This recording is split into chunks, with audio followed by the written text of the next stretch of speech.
জ্ঞানের আলো ছড়িয়ে দিতে ১৯৪৭ সালে জয়পুরহাট শহীদ ডাক্তার আবুল কাশেম ময়দানে জেলা পরিষদের জমিতে বেসরকারিভাবে প্রতিষ্ঠিত হয় জয়পুরহাট লাইব্রেরি ও ক্লাব।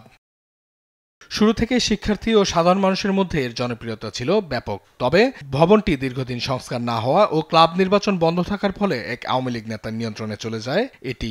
পরে অব্যবস্থাপনার কারণে এটি ভগ্নদশায় পড়েছে। ভবনটি ঝুঁকিপূর্ণ হয় তা পরিত্যক্ত ঘোষণা করে তালা মেরে দিয়েছে। ভবনে থাকা প্রায় ২০,০০০ মূল্যবান বই ও দ্রব্য স্থানান্তর না করা হলে নষ্টের আশঙ্কা করছে তারা। দ্রুত নির্বাচন ও বই সংরক্ষণের দাবি তুলেছেন সদস্য ও পাঠকরা। বিগত প্রায় ১২ বছর থেকে এখানে কোনো ভোট বা কোনো নির্বাচন হয়নি এবং এই বিগত ১৫ বছর যেভাবে দেশ চলেছে এই লাইব্রেরিটা সেইভাবে চলে। এর কোনো আয় ব্যয় এর কি এতে অনেক অনুদান আছে, কিন্তু সেটা তো জনগণ মোটেও জানে না। বহু ধরনের এবং বহু দামি দামি বই আছে যা আগামী প্রজন্ম হয়তো দেখতে পাবে না যদি এই লাইব্রেরি ক্লাবটা ধ্বংস হয়ে যায়। আমার অনুরোধ থাকবে জয়পুরহাট জেলা প্রশাসনের কাছে এবং লাইব্রেরি ক্লাবের কর্মকর্তাদের কাছে, তারা যেন অতি দ্রুত এই লাইব্রেরি ক্লাবটাকে সংস্কার করে এই বইগুলোকে সংরক্ষণ করে আগামী প্রজন্মের কাছে তুলে ধরতে পারে। এখানকার যে বই পুস্তকাদি আছে এগুলা সব ধীরে ধীরে নষ্ট হয়ে যাচ্ছে। আগের মতো আর গ্রাহকেরা আসে না, বা যারা বই পড়ে, আমরা যারা বই পড়ি আমরাও তেমন আসতে পারি না।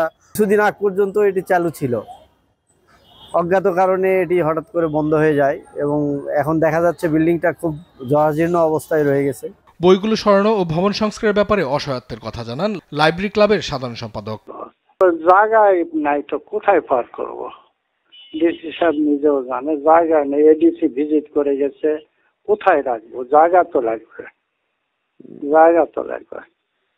আর মেলাগুলা আলমারি, মেলাগুলা রাখার মতো জায়গায় তো নাই, ওনারাও দিতে পারছে না। তবে লাইব্রেরি রক্ষায় প্রয়োজনীয় ব্যবস্থা নেওয়া হবে এমনটাই জানিয়েছেন জেলা প্রশাসক। কিন্তু আমাদের এখানে এই সংক্রান্ত আসলে সেরকম ডকুমেন্ট ওভাবে খুঁজে পাওয়া যাচ্ছে না। তো আমরা অলরেডি যিনি দায়িত্বে ছিলেন তাকে খবর দিয়ে এনেছিলাম এবং তাকে আমার সংরক্ষিত সকল ফাইল নথিপত্র আমার অফিসে জমা দেওয়ার জন্য বলে দিয়েছি। এবং জেলা প্রশাসক মহোদয় ব্যবস্থা গ্রহণ করবেন বলে জানিয়েছেন।